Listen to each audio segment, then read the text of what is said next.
Sir BRS తప్ప జగన్ కి support చేసేది ఇంకెవరున్నారు అని చెప్పేసి కొన్ని వార్తలు వస్తున్నాయి అండ్ ప్రముఖ విశ్లేషకులు కూడా మాట్లాడుతున్నారు. మీ విశ్లేషణ ఏంటి సార్ ఈ విషయంలో? ఏదో బీఆర్ఎస్ ఉంటే కదా బీఆర్ఎస్ ఈయన సపోర్ట్ చేయడానికి.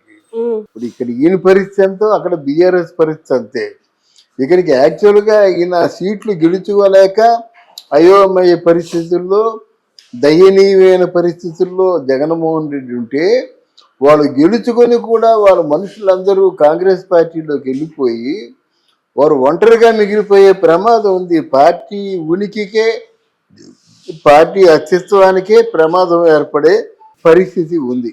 అటువంటిప్పుడు ఈ జగన్మోహన్ రెడ్డికి ఎవరు సపోర్ట్ చేస్తారు? ఎవరు చేయరు.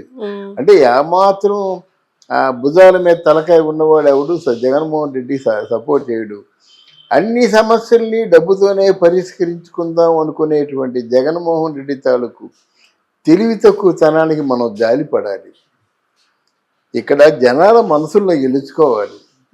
అలాగే మన మీద ఉన్నటువంటి నాయకుల తాలూకు అభిమానాన్ని కూడా గెలుచుకోవాలి, అవసరం ఉంది. ఇప్పుడు ఎవరు రికమెండేషన్ చేస్తే రామ్మోహన్ నాయుడికి విమానయాన శాఖ ఇచ్చారు, ఎవరు రికమెండేషన్ చేస్తుంటే తెలుగుదేశం పార్టీలో ఉన్న వాడికైనా ఓ ప్రాతినిధ్యం కల్పించారు. అన్ని విషయాలు కనుక నీకు ఎప్పుడు నేను గొప్పవాడినని గుండెకి చిట్టాసం రాసుకొని ఇసుకలో పొర్లితే ఒక్క రేణు కూడా అంటుకోదు అంటారు పెద్దలు. అందువల్ల జగన్మోహన్ రెడ్డికి ఈయన బీఆర్ఎస్ వాళ్ళు ఆయన కూడా ఉంటే జగన్మోహన్ రెడ్డి అవినీతితో వాళ్ళు కూడా బాగా ఉంటుంది కదా ఎదురికి. ఇప్పటికే జగన్మోహన్ రెడ్డికి ఒక 2,000 కోట్లు 3,000 కోట్లు సహాయం ఎలక్షన్ టైంలో చేశారనేటువంటి ప్రచారం అవుతుంది. కనుక ఏదైనా నిందలు నిష్ఠూరాల్లో భాగం పంచుకోవడానికి ఈరోజు బీఆర్ఎస్ వాళ్ళు సిద్ధంగా లేరు. ఆ పార్టీ ఉనికిని కాపాడుకోవడం కోసం వాళ్ళు ఉన్నారు. అసలు 4 రోజులు నోరు మూసుకొని కూర్చొని జరిగిన దానికి పశ్చాత్తాపడి ప్రజలకు క్షమాపణ చెప్పుకొని ఏదైనా అభివృద్ధి దిశగా నువ్వు కూడా వాళ్ళతో పార్టీతో సహకరిస్తే నీ మీద ప్రజలకు ఉన్నటువంటి ఇంప్రెషన్ మారుతుంది. అంతేకాకుండా అది డే 1 నుంచి వాళ్ళకి తగులుకుంటుంటే ఎలాగవుతుంది? హనీమూన్ పీరియడ్ వరకు చూద్దామని మీ మంత్రులే అన్నారు కదా. ఇక్కడ వైఎస్ఆర్సీపీ తాలూకు లక్షణం ఏంటంటే కుక్కుడు స్టోరీస్ ఇస్తున్నారు. ఆ మీడియా ఇన్ఛార్జ్ ఎవరో కానీ మైండ్ గేమ్ ఆడుతున్నారు అన్నమాట. లేదు బీఆర్ఎస్ మాతో ఉంది అని చెప్పుకోవడానికి. ఈరోజు పరిస్థితి ఏమిటంటే బీఆర్ఎస్ జగన్మోహన్ రెడ్డితో ఉన్నా, జగన్మోహన్ రెడ్డి బీఆర్ఎస్తో ఉన్నా ఇద్దరిని డిస్కార్డ్ చేసి బయటికి తోసేసే పరిస్థితి ఉంది. ఇప్పుడు ఎవరు మాతో ఉన్నారని చెప్పుకుంటే ఏమి లాభం చెప్పండి?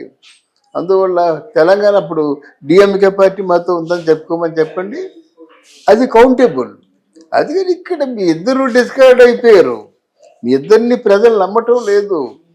నీకు పనికి మాలినటువంటి అంటే పూర్తిగా అన్పాపులర్ అయినటువంటి బాగా దాన్ని ఏమంటారు ఫెయిల్యూర్ అయినటువంటి మ్యాండేట్ ఇచ్చారు. కనుక ఈ ఫెయిల్యూర్ మ్యాండేట్తో నువ్వేం చేయగలవు చెప్పు? ఇది ప్రోపగండా పుకారే తప్ప దీంతో నువ్వేమన్నా చేయగలవా? అలాగే 24వ తారీఖున అక్కడ ఢిల్లీలో ధర్నా చేస్తామని జగన్మోహన్ రెడ్డి గారు ప్రకటించారు. దాన్ని లైట్గా తీసుకోమని చెప్పేసి చంద్రబాబు నాయుడు అన్నాడు. లైట్గా తీసుకుంటే ఒక నానుడు ఉంది, రావణాసురుడికి పర్వాలేదు అనుకుంటుండగానే 10 తలకాయలు పోయాట. అలా నువ్వు లైట్గా తీసుకుంటే నీ పరిపాలన సజావుగా సాగనీయుడు చంద్రబాబు నాయుడు గారు. మీరు ఆలోచించండి, ఇంకా 40-50 రోజులు కాకముందే ఎన్ని వైవిధ్యాలు ఎన్ని ప్రశ్నలు, వేళోకాలం చేయడం, ట్రోల్ చేయడం చేస్తున్నారు. ఇంట్లో 10 మంది పిల్లలు ఉంటే 10 మందికి కూడా 10 లక్ష రూపాయలు ఇంటి చేస్తుంది అని ఇలాగ వేళోకాలం చేస్తున్నారు. ఈ నోరు కట్టించండి. మీ అభివృద్ధి శూన్యం అంటున్నాడు. మా అమ్మకు వందనం దాన్ని విమర్శించాడు, ప్రతి ఒక్క దాన్ని విమర్శిస్తున్నాడు కదా. దానికి సరైన సమాధానం చెప్పకుండా లైట్ తీసుకోమంటావేంటి? నువ్వు చెప్పకపోతే నీ తాలూకు మంత్రులు ఎవరైనా చెప్పాలి. అంటే సార్ ఇప్పుడు బీఆర్ఎస్ మాత్రమే సపోర్ట్ చేస్తుంది వైసీపీకి అని చెప్పేసి అంటున్నాం. కానీ ఇండైరెక్ట్ గా బీజేపీ కూడా సపోర్ట్ చేస్తుంది అని చెప్పేసి చాలా సార్లు మనమే మాట్లాడుకున్నాం కదా సార్. ఆ బీజేపీ ఒకప్పుడు నాట్ నవ్వు. బీజేపీ ఏంటంటే అవసరం కోసం ఎదురు చూస్తుంది. అంటే ఇప్పుడు అవసరం లేదంటారా? వాళ్ళకి అవసరం ఉండదు. వాళ్ళు రాజ్యసభ అయిపోయినట్టు అవసరం ఉండదు. ఎక్కడ పంపించాలో అక్కడ పంపిస్తారు. అసలు జగన్మోహన్ రెడ్డి మీ వెనక బలం లేకపోతే ఎవరండి మిమ్మల్ని లైక్ చేస్తాడు?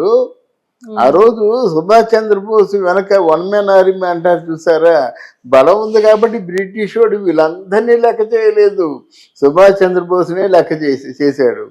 ఈరోజు ఏంటంటే పవన్ కళ్యాణ్కి బలం ఉంది కాబట్టి మోదీ ఇంకెవరిని లెక్క చేయలేదు, పవన్ కళ్యాణ్ లెక్క చేస్తున్నాడు. కొన్ని కంపారిజన్స్ ఉంటాయి, దీనివల్ల ప్రమాదం లేదు. కానీ నేను ఇక్కడ చెప్పే సమాధానం ఏంటంటే జగన్మోహన్ రెడ్డి ఏ ఆరోపణ చేసినప్పుడు కూడా మీరు ఒక శ్వేతపత్రం లాంటి సమాధానాన్ని ఇవ్వాలి, ఇచ్చి ప్రజల్ని కన్విన్స్ చేయాలి. లేకపోతే ఏమిటంటే కొన్నాళ్ళకి బ్రాహ్మణుడు నల్లమేక కథ అయిపోతుంది.